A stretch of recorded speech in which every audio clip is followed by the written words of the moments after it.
గొర్రెల్ని మేకల్ని కాపలాకి పులిని పెట్టి సేఫ్టీ గురించి డిస్కస్ చేయొచ్చా?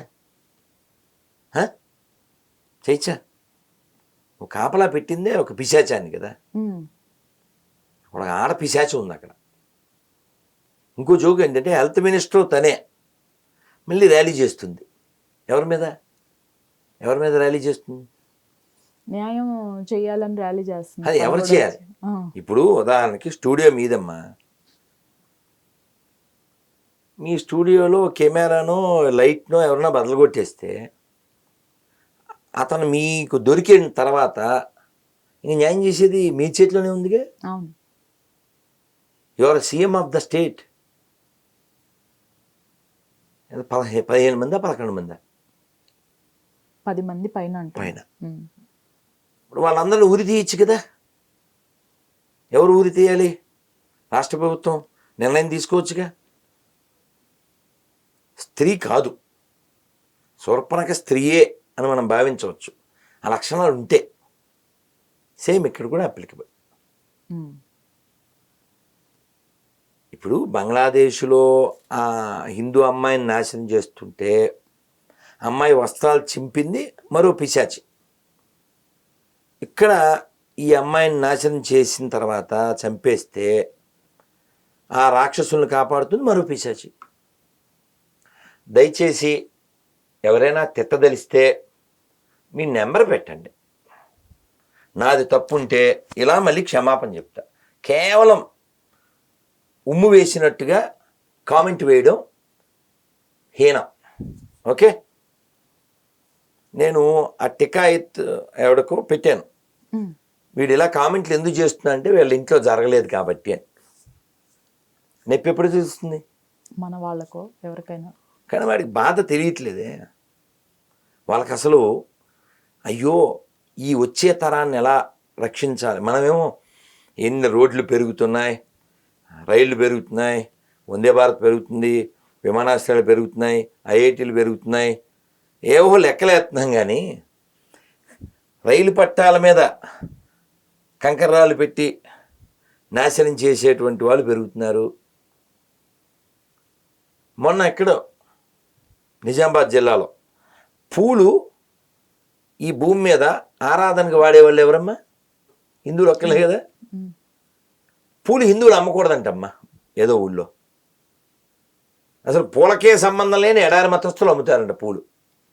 ఇప్పుడు చెప్పు, ఈ భూమి మీద మారవలసిన జాతి ఎవరిది? బొందుగాలదేనా? దోషం ఎవరిదే? ఇంకా బయ్యా అనుకుంటున్న కుయ్యగాలదేనా? అందుకే నేను అసలు చాలామందికి తెలియక నేనేదో ఇస్లాంకి క్రైస్తవానికి వ్యతిరేకం అనుకుంటారు. కాదు కాదు, వాళ్ళ బుక్లో ఉంది, వాళ్ళు ఫాలో అవుతున్నారు. నువ్వు రాసుకెళ్ళివి కాకపోతే అన్నీ ఒకటంటావు, నువ్వు ఏది చదవకుండా. దాన్ని వ్యతిరేకిస్తా. అబద్ధం చెప్పకండి. నాతో డిబేట్ చేయాలనే వాళ్ళు కూడా అదే చెప్తాను. బైబిల్లో కొన్ని వాక్యాలు ఉన్నాయి, పరిశుద్ధమైంది కాబట్టి, బైబిల్ మొత్తం పరిశుద్ధం కాబట్టి మీరు మొత్తం పరిశుద్ధం అనుకున్నప్పుడు ఆడవాళ్ళు కూడా చదివేది అన్నప్పుడు ఆడవాళ్ళు మేము ఇచ్చిన పాయింట్స్ బైబిల్లోంచి చదివి ఒక వీడియో పెట్టండి మీ ఇంట్లో ఆడవాళ్ళు. మేము డిబేట్ చేయకపోతే అడగండి. మీరు క్రైస్తవులే అని నిరూపించుకోండి. ఇప్పుడు నేను సీఎం అంటే నవ్వుతారు. నువ్వు కాదుగా. నువ్వు క్రిస్టియన్ అంటే కూడా అంతే. నువ్వు కాదుగా. పేరు వలన కాదు, సర్టిఫికెట్ వలన కాదు, రాజ్యాంగబద్ధంగా అనైతికం, పేరు ప్రకారం అనైతికం. Your cheater. అది C for cheater, not C for Christian. తప్పు కదా. మోసం చేస్తున్నావు రాజ్యాంగాన్ని. ఇప్పుడు నేను రాజ్యాంగబద్ధ హిందువుని, నా ఆచరణాత్మక హిందువుని. అతను అది కాదుగా. అంటే వాళ్ళు ఒప్పుకుంటున్నారు. ఎవరైతే సర్టిఫికేట్లో హిందువుగా ఉండి వాళ్ళు ప్రాక్టీస్ చేస్తున్నారో బయట ఇంకో మతాన్ని, వాళ్ళు ఒప్పుకుంటున్నట్టు. ఏంటి? వాళ్ళు నమ్మిన దైవం అన్ఫిట్గాడు, వాళ్ళకి కూడు కూడా పెట్టలేడు, ధైర్యంగా వాళ్ళు ఎవరో వాళ్ళని చెప్పుకోలేరు. ఇప్పుడు మీకు కాదు గురుగారు, అసలు మీకు ఎందుకు బైబిల్ అంటే అంత కోపం? ఎందుకు ఎక్కువగా మీరు ద్వేషించడానికి కారణం? ద్వేషం కాదమ్మా, బాధ. ఇప్పుడు నేను రాత్రులు తిన్నాం, మీకు తెలుసు.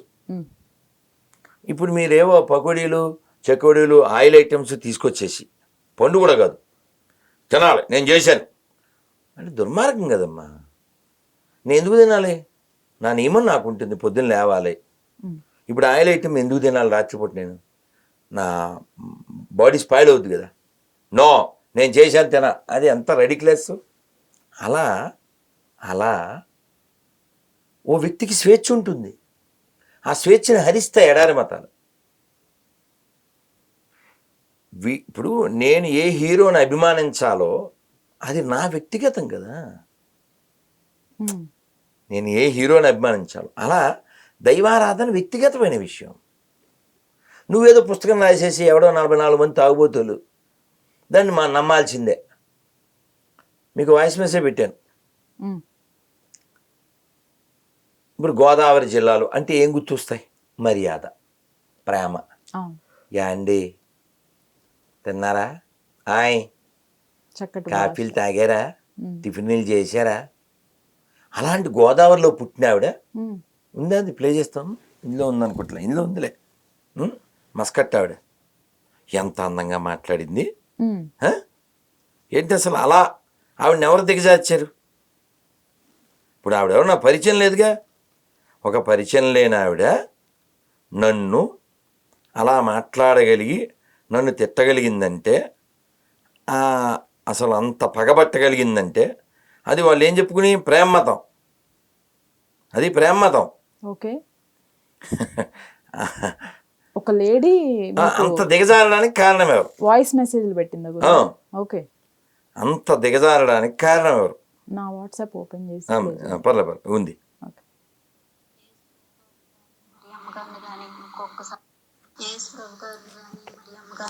ఇంకొకసారి నువ్వు కానీ అంటే కనుక సాకిచ్చుకుని పీక్కోసేపన్నా కూసే నిన్ను అర్థమవుతుందా? సాకిచ్చిన పోతాంటా నేను పీక పనికి మాలోడా, పనికి మాల ఎదవా, పోరం పోకి ఎదవా. అంటే ఒక స్త్రీ గోదావరి జిల్లాలో పుట్టిన స్త్రీ ఎంత దిగజారిపోవడానికి ఎవరు కారణం? నేను ఆవిడెవరో నా పరిచయం లేదు. ఆవిడ అన్నా కూడా నేను అమ్మానే అన్నాను. ఆ దిగజార్చింది ఎవరు? ఆ పనికిమాల పుస్తకమేగా, అవునా? సో కాబట్టి వ్యక్తుల్ని కలిపేది కావాలమ్మా. అది ఏ పుస్తకమైనా పర్వాలేదు. పోనీ అకార్డింగ్ టు దెమ్, వాళ్ళ ప్రకారంగా నిన్ను వల్లే నీ పొరుగుని ప్రేమించాం, పచ్చాబద్ధం. మొన్న ఎవరినో బాబు మీ అమ్మా నాన్న పేరు అడిగాను, ఎన్ని తిట్లు తిట్టాడు, నేను వినలేరు. మీ యూట్యూబ్లో ఒక వీడియో కూడా పెట్టారు కదా గురుగారు, పబ్లిక్గా మీ నాన్నగారి పేరు చెప్పు అని చెప్పేసి అడుగుతున్నారు మీరు. అతను చెప్పకుండా వెళ్ళిపోతున్నాడు. జస్ట్ ఒక చిన్న 30 సెకండ్లు చిన్న వీడియో. అతను చెప్పకుండా తిట్టుకుంటూ వెళ్ళిపోతున్నాడు. మీ బాబు పేరు ఉందా అన్నాడు. ఉంది చెప్పారు కదా మీరు. అంటే అసలు నేనేమిటంటే అంటే అంత దిగజారి ఎందుకు జీవించాలి? ఇప్పుడు ఉన్నతికి వెళ్ళండి, మేము కూడా మొక్కుతాం. ఇంకో జోక్ ఏమిటంటే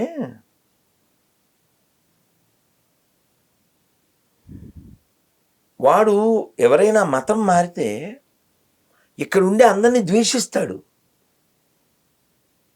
ఎందుకు అలా ద్వేషిస్తాడు? వాళ్ళ బుక్లో అలా రాయబడింది. నీవు నీ తల్లిని కానీ తండ్రిని కానీ, నీ కన్న కుమారుడే కానీ కన్న కూతురే కానీ, నీ కౌగిట భార్యే కానీ, ఎవరైనా నీ స్నేహితుడైనా తోడబుట్టినవాడైనా వారందరినీ ప్రాణంతో సహా ద్వేషించని ఎడల నీవు నాకు దగ్గరవాడవు కావు. అసలు ద్వేషం అనే పదం రావచ్చమ్మా గాడ్ అనేవాడి నోట్లోంచి? ఎంత సాడ్ అమ్మా. సో కాబట్టి కలపాలమ్మా, కలపాలి. అది ఏ పుస్తకమైనా పర్వాలేదు. సంగచ్చద్వం సంవదధ్వం అంటుంది వేదం. కలిసి చర్చిద్దాం, కలిసి నడుద్దాం. ఓం సహనా భవతు సహనౌ భునక్తు సహ వీర్యం కరవావహై తేజస్వినావధీతమస్తు మా విద్విషావహై. ఎందుకు మనం వ్యతిరేకిస్తున్నాం? మనం ద్వేషించట్లే, వ్యతిరేకిస్తున్నాం. నాకు ఇక్కడ వేడివేడిగా ఫుడ్ ఉన్నప్పుడు నువ్వు నిన్న పొద్దున్న తెచ్చి తినాల్సిందే అంటే అది ఎంత దుర్మార్గం. అలాగా ఇక్కడ త్యాగంతో జీవించిన మహనీయులు పుట్టిన నేలలో పుట్టి అసలు ఎవడు పుట్టాడో తెల్లనోడిని మేము ఎందుకు ఆరాధించాలి? ప్రపంచ నాశనానికి పుట్టిన మతాలను మేము ఎందుకు స్వీకరించాలి? గుడ్డు ఉంటే ఓకే, అంటే గాడిద గుడ్డు తప్ప వెరుగుడ్డు ఎక్కడుంది?